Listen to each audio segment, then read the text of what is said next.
Welcome to biology classes by Rupesh sir.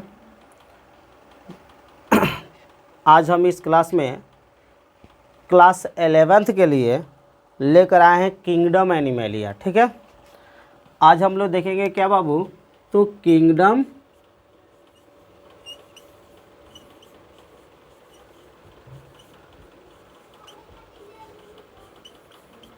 Animalia. ठीक है, जंतु जगत।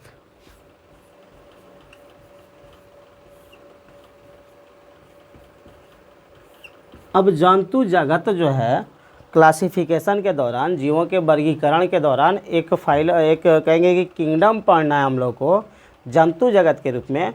और जंतु जगत को पढ़ने के पहले ये बताया जाता है बाबू कि जंतु जगत में यूकैरियोटिक बहुकोशिकीय जंतुओं को शामिल किया गया है। ठीक है, यूकैरियोटिक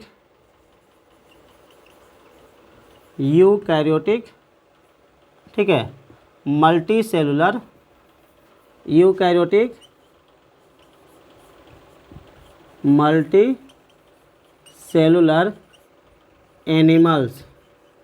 ठीक है, बहुकोशिकीय यूकैरियोटिक बहुकोशिकीय जंतुओं को शामिल किया गया है, जिसमें बहुत सारी विशेषताएं पाई जाती है। ठीक है, तो किंगडम एनिमलिया को पढ़ने के पहले हम लोग क्या पढ़ेंगे, तो टर्मिनोलॉजी। ठीक है, अर्थात कुछ ऐसे टर्म के बारे में आप लोग को जानना होगा जो जंतु जगत को पढ़ने के पहले पढ़ना होता है। और यह जो टर्मिनोलॉजी है, जो टर्म हम यहाँ पे बताने वाले हैं, उस टर्म के बारे में जानना बेहद ज़रूरी है। क्योंकि अगर आप कहा जाए कि मेडिकल के व्यू से पढ़ रहे हैं या ज़्यादा नॉलेज के व्यू से पढ़ रहे हैं, तो हमारे इस चैनल को ज़रूर सब्सक्राइब करें।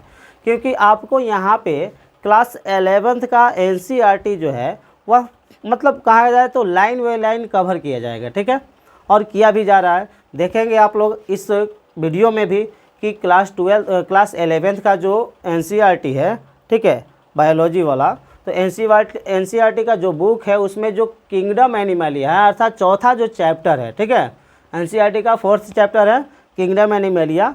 वहाँ पे जाकर जब आप देखिएगा कि जंतु जगत जो है, जंतु जगत जब हम लोग पढ़ेंगे तो उसमें बहुत सारे टर्म के बारे में जानना है। ठीक है, जैसे अगर बात की जाए कि किसी भी बड़े बिल्डिंग को बनाने के लिए छोटे छोटे पार्ट्स की आवश्यकता होती है। ठीक है, तो अगर आपको सही ढंग से किंगडम एनिमलिया को समझना है तो किंगडम एनिमलिया को सही ढंग से समझने के लिए उसके जो रॉ मटेरियल है वो यहाँ पे आपको हम बताएंगे। ठीक है, तो यदि आप इस चैनल पर नए हैं तो इस चैनल को सब्सक्राइब करें, लाइक करें और ज़्यादा से ज़्यादा ग्रुप में शेयर करें। ठीक है, और हमें कमेंट करके बताते भी रहे कि आपको ये वीडियो कैसा लग रहा है। ठीक है, तो चलिए हम लोग स्टार्ट करते हैं किंगडम एनिमलिया का टर्मिनोलॉजी। ठीक है, तो टर्मिनोलॉजी में हम लोग सबसे पहले क्या देखेंगे बाबू कि लेवल ऑफ ऑर्गेनाइजेशन। ठीक है, जंतुओं में एक गुण पाया जाता है जिसको संगठन का स्तर कहते हैं। ठीक है, संगठन का स्तर।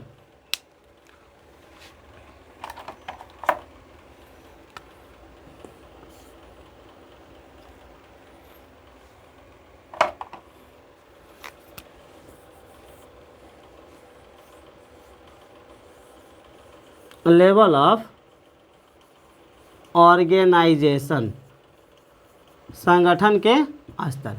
तो देखो बाबू, बताया जाता है कि जंतुओं में अलग अलग प्रकार का संगठन पाया जाता है। ठीक है, अब यहाँ पे अगर आपको वीडियो से लिखना हो तो वीडियो से भी लिख सकते हैं, या अगर आपको चाहिए कि हम इसका PDF ले लें तो PDF के लिए हमारे टेलीग्राम का channel biology by Rupesh sir पर जाना होगा। और वहाँ जब आप क्लिक कीजिएगा तो आपको ये पहले से अवेलेबल मिलेगा। ठीक है, क्योंकि जो भी हम पढ़ाते हैं इस पूरे नोट्स को टेलीग्राम पे डेली बाय डेली अर्थात वीडियो वाइज उस पर डाल दिया जाता है, ताकि बच्चों को ज़्यादा परेशानी ना हो। तो यहाँ से आप लेक्चर कवर कीजिए और टेलीग्राम से आप क्या कर सकते हैं, तो उस PDF को, उस नोट्स को अवेलेबल कर सकते हैं, प्राप्त कर सकते हैं। ठीक है, एक्सेप्ट कर सकते हैं। अब देखिए बाबू, तो लेवल ऑफ ऑर्गेनाइजेशन, ठीक है, संगठन का स्तर। संगठन के स्तर में बताया जाता है कि जो जंतु होते हैं उनमें अलग अलग प्रकार का संगठन पाया जाता है। जैसे अगर बात की जाए कोशिकीय स्तर। ठीक है, बात किसकी की जाए बाबू, कोशिकीय स्तर, सेलुलर लेवल। ठीक है, कोशिकीय स्तर का संगठन तो कोशिकीय स्तर का संगठन किस में पाया जाता है? तो बताया जाता है कि वे जंतु, अर्थात कोशिकीय स्तर का संगठन का मतलब क्या कि वे जंतु जिनका शरीर केवल कोशिका का बना हो, उसमें ऊतक भी ना हो, कोई अंग भी ना हो, ठीक है, इसमें कोई ऊतक भी ना हो और अंग भी ना हो, तो उस प्रकार के कंडीशन को, अर्थात उस प्रकार के ऑर्गेनाइजेशन को, संगठन को हम लोग कोशिकीय संगठन कहते हैं, ठीक है। जैसे एग्जाम्पल में हम लोग को मिल जाता है पोरीफेरा, ठीक है, पोरीफेरा। तो पोरीफेरा फाइलम जो होता है, पोरीफेरा जो संघ होता है, उस संघ में जितने भी जंतु होते हैं सब में क्या होता है? तो कोशिकीय स्तर का संगठन पाया जाता है, ठीक है। किस स्तर का? तो कोशिकीय स्तर का। दूसरा आगे बढ़ते हैं हम लोग, क्या होता है बाबू? तो आगे देखेंगे क्या है? तो टिश्यू लेवल।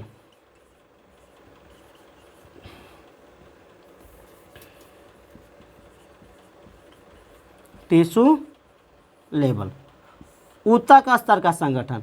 तो ऊतक स्तर का संगठन का मतलब क्या बाबू? तो वे जंतु जिनका बॉडी केवल और केवल टिश्यू का बना होता है, उसमें कोई ऑर्गन डेवलप नहीं रहता है, ठीक है, कोई ऑर्गन डेवलप नहीं होता है, तो वैसे कंडीशन को, वैसे संगठन को हम लोग टिश्यू लेवल ऑफ ऑर्गेनाइजेशन, ठीक है, या tissue level grade of organization के नाम से जानते हैं, यानी ऊतक स्तर का संगठन कहते हैं। तो ऊतक स्तर का संगठन किस में मिलता है? तो सीलेंट्रेटा में मिलता है, ठीक है, सीलेंट्रेट्स,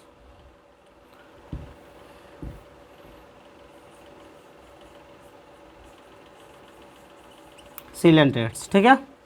तो सीलेंट्रेट्स जो होते हैं, अर्थात सीलेंट्रेटा संघ के जितने भी जंतु होते हैं, उनमें किस स्तर का संगठन पाया जाता है? तो ऊतक स्तर का संगठन पाया जाता है। अब आ जाते हैं बाबू तीसरा नंबर हम लोग क्या? तो तीसरा नंबर हो जाता है ऑर्गेन सिस्टम।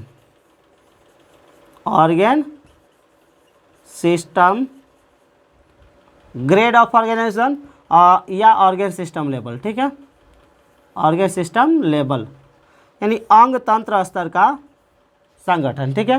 तो अंग तंत्र स्तर का संगठन का मतलब कि वे जंतु जिनके बॉडी में बहुत सारे अंग जो है पाए जाते हैं और वे अंग जो है अलग अलग कार्य को अंजाम देते हैं, तो वैसे तंत्र को या वैसे संगठन को हम लोग अंग तंत्र का संगठन, अर्थात अंग तंत्र स्तर का संगठन कहते हैं, organ system level of organization कहते हैं। तो ये हुआ पहली विशेषता, जीवों में पाए जाने वाला अर्थात जंतुओं में पाए जाने वाला, जिसमें पहला हो गया क्या बाबू? सेलुलर लेवल, सेलुलर लेवल कर रहे हैं, लेवल ऑफ ऑर्गेनाइजेशन, ठीक है। अब इसके बाद हम लोग को पढ़ना है क्या बाबू? तो सीलोम, ठीक है। चलिए देखते हैं सीलोम के बारे में।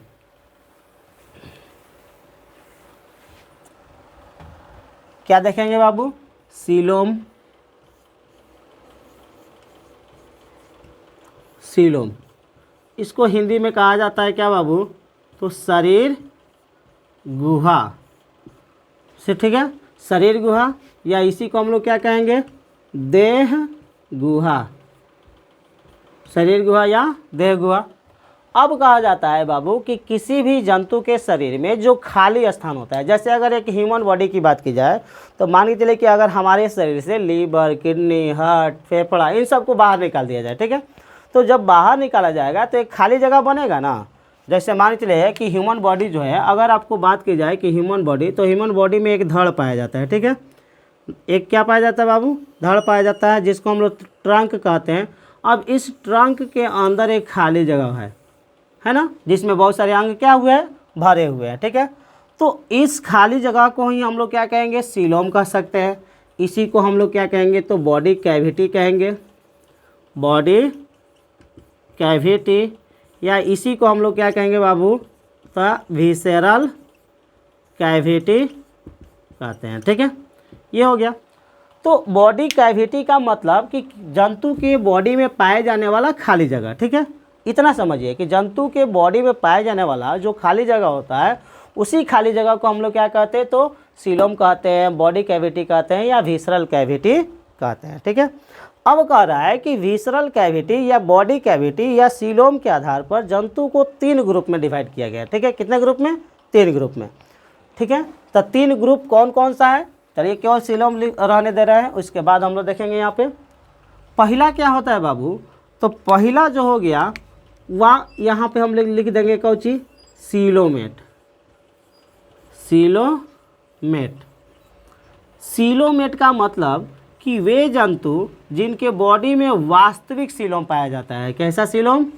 तो वास्तविक सीलोम पाया जाता है। ठीक है, वास्तविक सीलोम। तो जिनके बॉडी में वास्तविक सीलोम होगा, ठीक है, उनको सीलोमेट कहेंगे। जैसे हम लोग हैं, एनेलिडा है, आर्थ्रोपोडा है, मोलस्का है, इकाइनोडर्माटा है, हेमिकॉर्डेटा है, कॉर्डेटा है।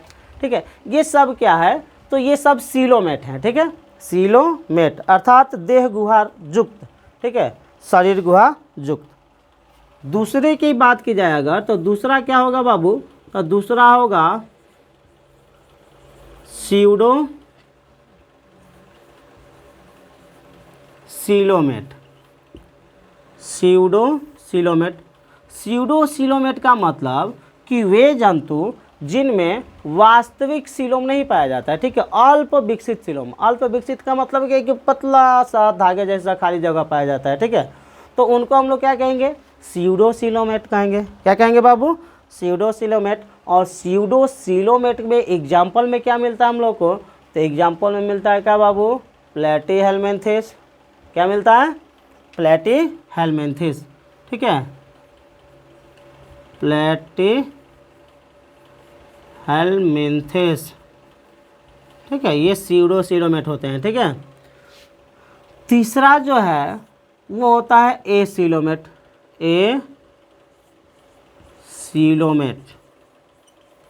अब ए सीलोमेट का मतलब बाबू कि वे जंतु जिनमें सीलोम पाया ही नहीं जाता है। ठीक है, वे जंतु जिनमें सीलोम नहीं पाया जाता है उनको हम लोग ए सीलोमेट कहते हैं। और ए सीलोमेट के रूप में क्या आता है, तो ए सीलोमेट के रूप में आता है एस्केलमिन्थिस।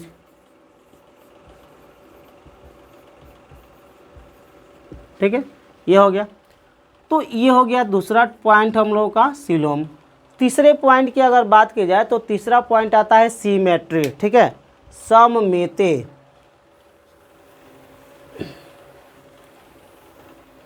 तीसरा पॉइंट क्या आता है बाबू, सीमेट्री।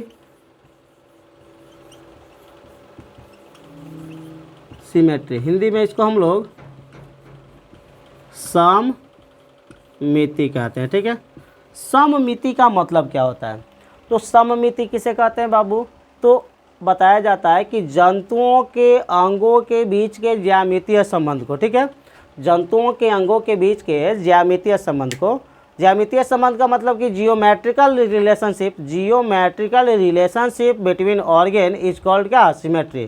ठीक है, माने जंतुओं के अंगों के बीच के ज्यामितीय संबंध को हम लोग सिमेट्री कहते हैं। और सिमेट्री जो होता है कई प्रकार का होता है। ठीक है, जैसे पहला हो गया क्या बाबू, तो बाईरेडियल सिमेट्री। ठीक है, बाईलेटरल नहीं कि रेडियल, बाईलेटरल सिमेट्री।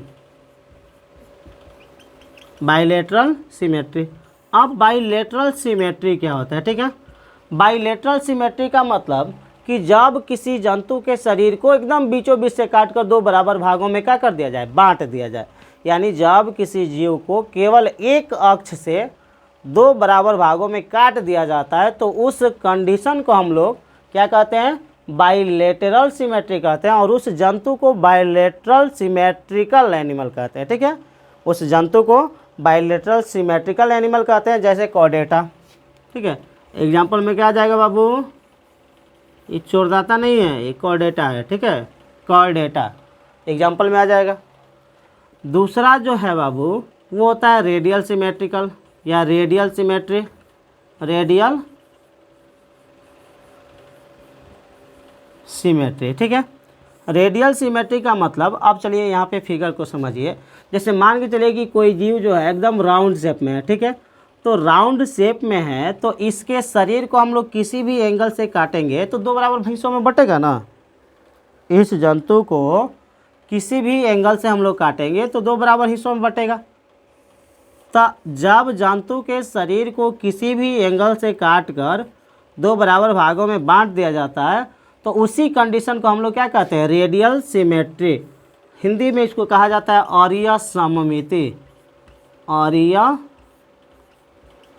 सममिति। ठीक है, अब अरीय सममिति किस में पाया जाता है, तो सेलेंट्रेटा में पाया जाता है।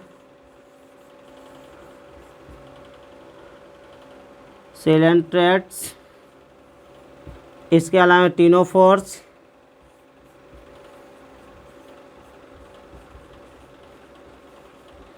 इसके अलावा क्या बाबू, इकाइनोडर्म्स, इकाइनोडर्म्स माने इकाइनोडर्मेटा। ठीक है, ये हो गया। तीसरा जो होता है बाबू वो होता है एसिमेट्री। ठीक है, एसिमेट्री। एसिमेट्री का मतलब का इसको हिंदी में कहा जाता है असममित, असममिति, असममिति।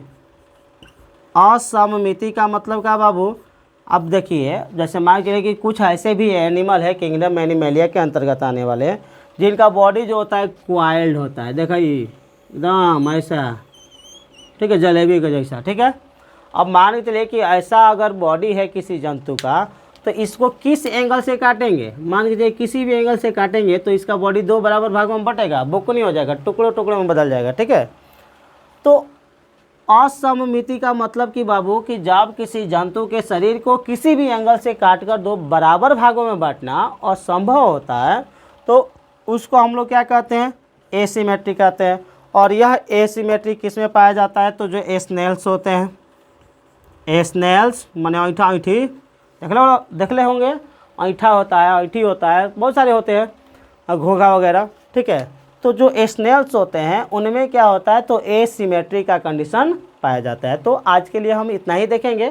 ठीक है, फिर इसके बाद अगला टर्म देखेंगे हम लोग किंगडम एनिमेलिया के अंतर्गत। तो आप देखकर ये बताइए कि ये आपको कैसा लगा। ठीक है, ज़्यादा से ज़्यादा इसको शेयर कीजिए। ठीक है, लाइक कमेंट और शेयर ज़रूर कीजिए। चलिए, धन्यवाद।